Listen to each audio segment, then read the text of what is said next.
नमस्कार, आपण पाहता एसबीएन मराठी। मी आहे आपल्या सोबत वैष्णवी भस्मे। एक नजर टाकूयात आजच्या हेडलाईन्सवर। हेडलाईन प्रायोजक लक्ष्मीनारायण सुपर स्पेशालिटी हॉस्पिटल। सर्व अत्याधुनिक सुविधा, 24 तास अत्यावश्यक सेवा। इथे आहे सुसज्ज अद्ययावत ICU, medical path lab, 2D echo आणि डायलिसिसची सुविधा। मी 16 नोव्हेंबरलाच मंत्रिपदाचा राजीनामा दिला। मुख्यमंत्री उपमुख्यमंत्री म्हणाले वाच्यता नको, भुजबळांचा मोठा गौरवस्फोट। भाजप आमदार गणपत गायकवाडांचा शिंदे गटाच्या महेश गायकवाडांवर गोळीबार।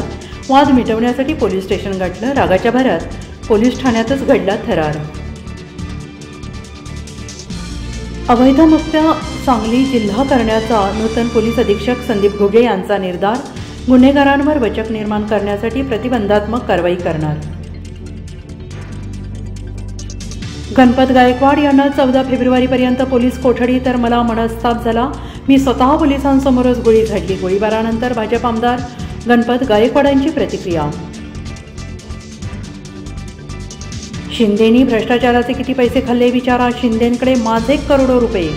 आमदार गणपत गायकवाड यांचा भर कोर्टात, थेट मुख्यमंत्र्यांवरच गंभीर आरोप।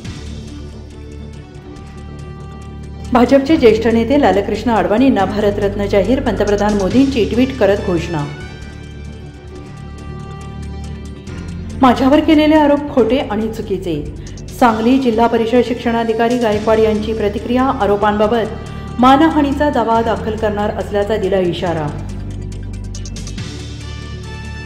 उल्हासनगर गोळीबार प्रकरणात फडणवीसांची पहिली प्रतिक्रिया। कायद्यासमोर सगळे समान, उच्चस्तरीय चौकशीचे दिले आदेश। महाराष्ट्रात गुंडाराज, सत्तेची मस्ती आली, फडणवीसांनी राजीनामा द्यावा। उल्हासनगर गोळीबार प्रकरणी सुप्रिया सुळे आक्रमक।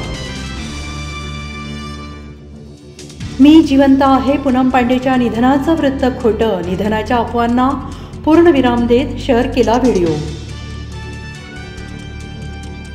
हेडलाईन प्रायोजक लक्ष्मीनारायण सुपर स्पेशालिटी हॉस्पिटल। सर्व अत्याधुनिक सुविधा, 24 तास अत्यावश्यक सेवा। इथे आहे सुसज्ज अद्ययावत ICU, medical path lab, 2D echo आणि डायलिसिसची सुविधा।